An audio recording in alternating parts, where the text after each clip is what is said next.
Hi once again. Thank you so much for joining us on this week's Leading Edge. I'm your host, Jeff Smith. Coming up in just a few minutes, spreading the good news of an entire region and its people in a whole new way. We'll have that. But first, I've been in this area long enough to remember neighbors asking neighbors if they saw the TU game last night. The name of the university changed in 1967 when the university was given the status of a state-funded university by the Ohio General Assembly. But the University of Toledo has been such an important cog in the wheel of what is the Glass City.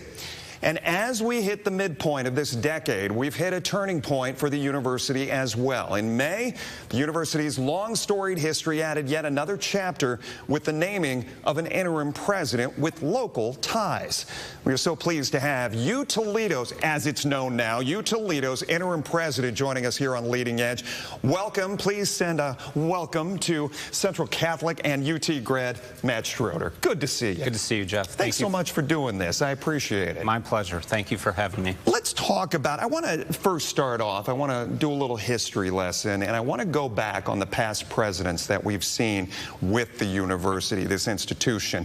And for me, as I told you before we started today, I look at this list and I think about, and I kind of focus on what their specialty was. And Dr. Postal, obviously, there was a lot done with the UT Medical Center in his time here. That makes sense. Yep. Dr. Gaber, while she was here, there was a lot of time spent on looking at the dynamics of what was the foundation for the university. And you here today, and I told you this all kinds of leads into a bigger question, but with your financial background, and I probably don't have to read the headlines, but certainly there's a lot of angst over this. University of Toledo interim provost explains decision to cut programs.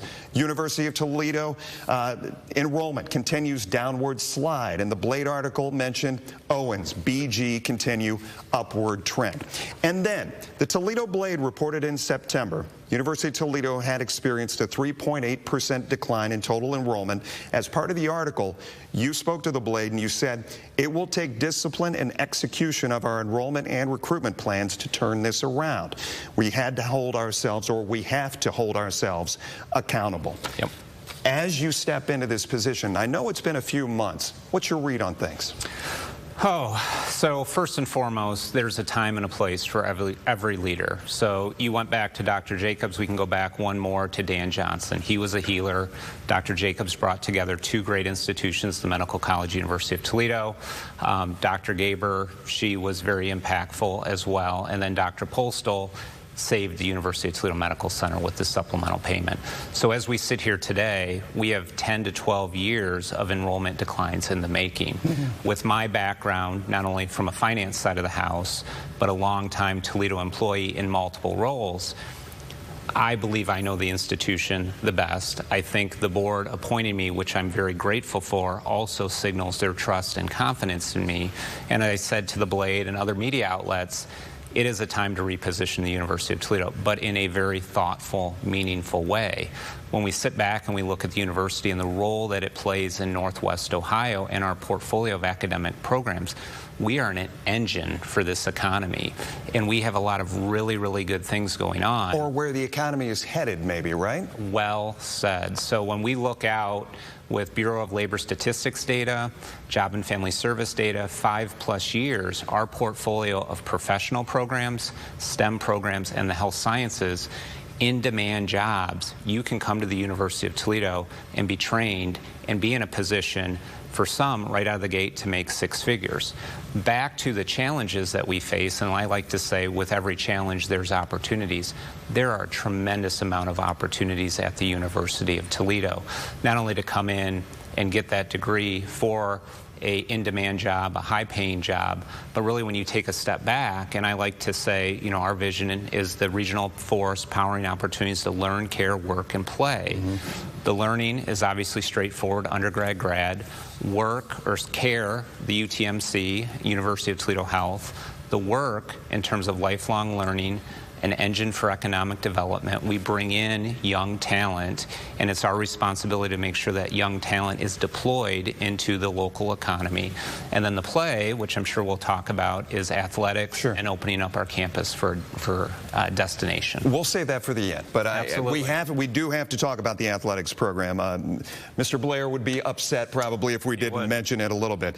You continued to say the school has said that it plans to continue its efforts to diversify enrollment, improve student success, and to better tell the UToledo story to prospective students. I do want to share something earlier this week, and we were able to confirm it. Megan Cunningham, Vice President of Communications with the university, shared with us a statement that was released relatable to enrollment and some of the changes that have been made internally in that frame. Can you talk about that a little bit and where UT is headed as far as, because I say this because we all know enrollment is the engine that drives this machine that is the university, correct? Absolutely. So we do not have a lot of diversity in our revenue streams. It's tuition and fees, and it's net patient service revenue.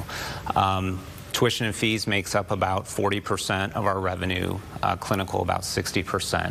I don't mean to be flip, but there was also $1 million+ that were paid to the university by Mississippi State for traveling down there and whooping their butts. That's right. But does that money, and we're going to get off on a tangent here, but does that money go into a pool? How is that? Is that strictly athletic department money? Yeah, it is assumed in their annual operating budget. So they look at expenses. They also look at revenues from ticket sales, suites, and then also, as we call them, money games. Okay, I got you off on a tangent. No, we were talking enrollment. You went on the tangent. Anyway, with enrollment, and this is, I guess, my way to describe sort of maybe our previous path. Repeating the same things over and over and expecting a different outcome, right? Some would describe that as insanity. And so we have 10 years of enrollment declines. We also have a history of trying to find quick fixes. The reality is there is no quick fix for declining enrollment. There is a lot of sweat equity, and there's a lot of long-term planning in play. And so, as you allude to, we have started to make changes in personnel. We've started to make changes in our strategic enrollment plan, our recruitment plan, in order to better equip the university to have an attempt, a successful attempt, we hope, for fall of ~25 and then beyond. The reality is that right now, with declining cohorts or new students that have come in due to COVID and decline there, but then also just overall enrollment decline, it's going to take us a few years to where we can get net positive or budget or enrollment neutral. So right now, it would be unfortunate or a missed opportunity, I should say, for the university to not start looking at people in positions, looking at our plans, and adjust accordingly. And so that's what we are starting to do. Interim President of the University of Toledo, Matt Schroeder, joining us here on Leading Edge. We're going to continue our conversation right after this. Stay with us. Welcome back. Great conversation happening right here, right now with Interim President of the University of Toledo, Matt Schroeder. Nice enough to sit down with us here on Leading Edge. I wanted to talk a little bit about the cost of education, the price of education specifically. And I'll tell you full well, personally, I've got 2 kids in college. I've been blown away over the process of them getting in and the money that is afforded them in scholarships. I feel like, and correct me if I'm wrong, I feel like it's Kohl's cash sometimes, because how do they give out this much in scholarship money and still charge this much to have my kid there for 1, 2, 3, 4 semesters? How do you view things? Is school too expensive right now? I think it depends, right? And I think that where young people are looking, or even transferring adult students, it really comes down to the value of the degree.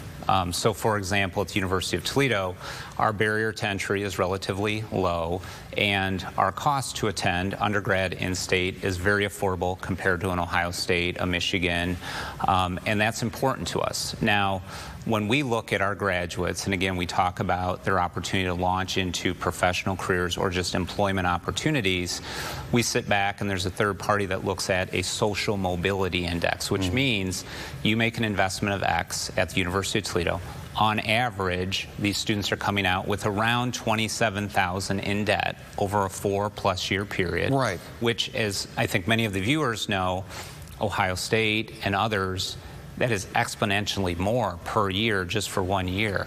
But let me ask you this question. And U.S. News and World Report looks at the University of Toledo, ranks it accordingly. But are you keeping these kids that start out as freshmen? Are they finishing out? And as part of the equation with enrollment, not only bringing kids in, but keeping them there? Yeah, great question. And one of my goals that I've committed to with the board is a student success plan, a student success initiative. And what I mean by that is at the University of Toledo, I passionately believe we have an obligation, if we are going to recruit you, a son or a daughter, that from pre-enrollment all the way through graduation, we need to make sure that you are successful or those students are successful. And what I mean by that is not a degree factory where we're just going to give out degrees. They have to earn it. They have to have sweat equity. But it's our obligation for whatever you're paying, for whatever major, that you have the wraparound and support services to succeed in the classroom, and then also as you're matriculating through job opportunities, through internships, co-ops, etc. And then finally, upon graduation, we place you into a job. Now, when you look at the U.S. News data and data in general, our retention rate is right around 77%. So first-time, full-time, freshman year over year, 77%. Many folks might think that that is low, but when you look at the University of Toledo, we accept 97% of the students that apply. And so to be able to retain 77% and then to graduate those students, it really speaks to not only who the University of Toledo is, which is Toledo's university, but also our commitment to make sure that students finish on time. In our final minutes, let me talk to you a little bit about the college experience and what the campus creates, provides, what it is within the confines of Secor and Bancroft and Dorr and Douglas.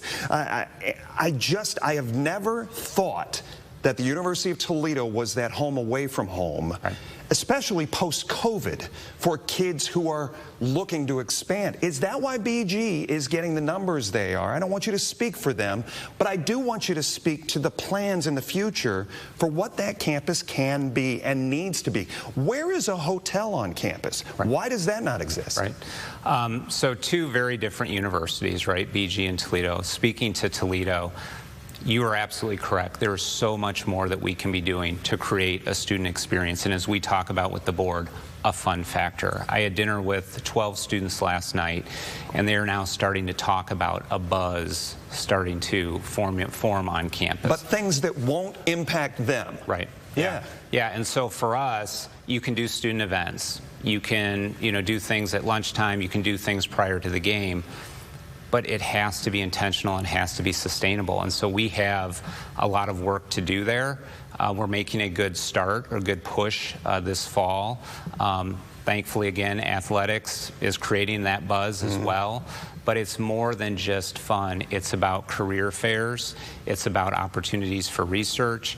And most importantly, it's about opportunities on nights and over the weekends. Our students should not need to go to Bowling Green to have fun on a Thursday night. And I know the Delta Hotel, there's funding there, obviously, from the city of Toledo. We've covered that story. But I mean something that might be on the corner of campus somewhere. Is that something that's talked about, yes or no? Yeah, we've talked about hotels multiple times over the years. We look at number of keys. We look at what we drive in terms of occupancy, what's up on Secor. And I know Westgate, Westgate's right down the street, but it does create off-campus situations once again. Finally, with your final seconds, I want to talk about the athletics. And what a great start to the fall. Fantastic. And obviously in the past years, academics and our student athletes, your student athletes, are phenomenal. Yeah, well, thank you. And I have to say, how about them Rockets, right? What Coach Candle and his entire team have been able to do is quite remarkable. What Todd has been able to do, Ginny, who's inheriting, a program from Tricia. Just, they breed success. And as I've said multiple times, not only is athletics the front porch, it is a window into what success at the University of Toledo looks like. You look at those student athletes, they perform well in the classroom, they have the grit, the resilience, and they really represent, as Coach Candle would say, that blue-collar work ethic that Northwest Ohio is. But you see the spirit in the games on ESPN and wherever they travel, and then they bring their stuff to the Glass Bowl. You see the students, they want to be a part of a winner. They do. Yeah. They do, and that's not only with athletics, it's as the university as well. In the classroom right? as well. Absolutely. Matt, it's been a pleasure. I appreciate the time you spent with us. Thank you, Jeff. Absolutely. Continued good luck and hopefully a great fall that continues. Matt Schroeder, University of Toledo, will be back right after this.